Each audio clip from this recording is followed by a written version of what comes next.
शिक्षण आरक्षण आणि संरक्षण या प्रश्नासंदर्भात आपल्या 16 मागण्या घेऊन आंदोलन करण्यासाठी रस्त्यावर उतर असल्याचं चित्र पाहायला मिळालं। अल्पसंख्याक समाजाच्या शिक्षण आरक्षण आणि संरक्षणाबाबत योग्य ते कृती कार्यक्रम शासनामार्फत आखण्याच्या मागणीसाठी मौलाना आझाद विचार मंचच्या वतीनं सोलापुरात एक दिवसाचं धरणे आंदोलन करत लक्ष वेधण्यात आलं। 19 जुलै 2014च्या महाराष्ट्र शासनाच्या निर्णयानुसार मुस्लिम समाजाला 5% आरक्षण द्यावं, केंद्र आणि राज्याच्या अर्थसंकल्पात लोकसंख्येच्या प्रमाणात अल्पसंख्याक समाजाला निधीची तरतूद करावी, पंतप्रधान 15 कलमी कार्यक्रमाची अंमलबजावणी करावी, मुस्लिम समाजाच्या शैक्षणिक विकासासाठी प्राथमिक ते उच्च शिक्षणापर्यंत 100% शिष्यवृत्ती द्यावी, मुस्लिम विद्यार्थ्यांसाठी शासकीय वसतिगृहाची सोय करावी, सोलापुरातल्या उर्दू घर त्वरित कार्यान्वित करावेत, राज्यातल्या वक्फ संपत्तीचा उपयोग मुस्लिम समाजाच्या उन्नतीसाठी करावा, यासह 16 मागण्यांकडे या आंदोलनाच्या माध्यमातून लक्ष वेधण्यात आले। दरम्यान मंचाचे प्रदेश उपाध्यक्ष हसीब नदाफ यांनी आपली भूमिका यावेळी बोलताना स्पष्ट केली आहे। आज 18 डिसेंबर जागतिक पातळीवर अल्पसंख्याकांच्या रक्षणाचा, सुरक्षेचा असा मुद्दा घेऊन जागतिक पातळीवर संपूर्ण वेगवेगळ्या देशामधल्या अल्पसंख्याक समाजासाठी हा 18 डिसेंबरचा दिवस साजरा करण्यात येतो। पण दुर्दैवाने भारतामध्ये आणि आपल्या महाराष्ट्र राज्यामध्ये मुस्लिम समाजाचे शिक्षणाचे, आरक्षणाचे आणि संरक्षणाचे प्रश्न अत्यंत बिकट झालेले आहेत। या पार्श्वभूमीवर मौलाना आझाद विचार मंचतर्फे महाराष्ट्र राज्यातील सगळ्या जिल्ह्याच्या ठिकाणी एक दिवसाचं आम्ही धरणं आंदोलन करून माननीय जिल्हाधिकारी सोलापूर मार्फत माननीय मुख्यमंत्र्यांना निवेदन सादर करणार आहोत।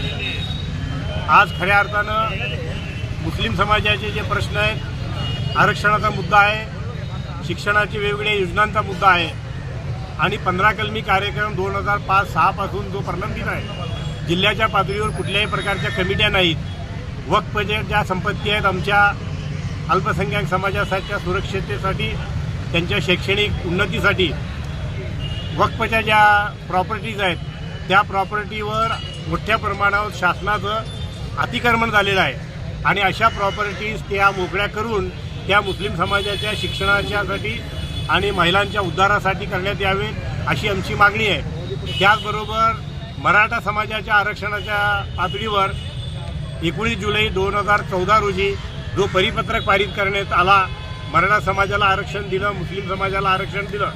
आज मराठा समाजाच्या आरक्षणासाठी मोठ्या प्रमाणामध्ये कृती करण्यासाठी शासन तयार आहे। आम्ही त्याचे स्वागत करतो।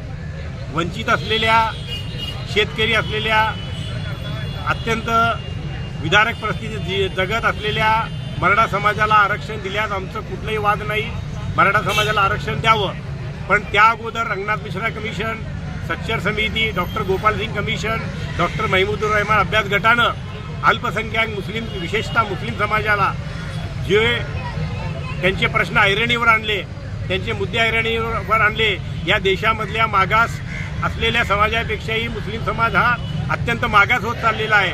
त्यांचं शैक्षणिक स्थिती अत्यंत बिकट आहे, त्यांचं राजकीय हक्क जे मिळायला पाहिजे ते मिळू शकत नाहीत। अशा परिस्थितीमध्ये त्यांचे प्रश्न घेऊन आम्ही पूर्ण राज्यात आंदोलन करीत आहोत।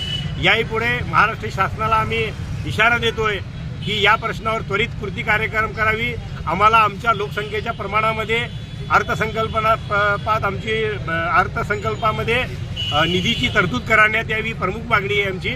आणि सोलापूरच्या पातळीवर जो उर्दू घर 2013 रोजी तयार करण्याची घोषणा झाली, 8 करोडचं फक्त छोटंसं बजेट, पण 10 वर्ष झालं ते उर्दू घर अजूनही कार्यान्वित झालेलं नाही आहे। ते उर्दूचं घर त्वरित कार्यान्वित करावे अशी आमची प्रमुख मागणी आहे।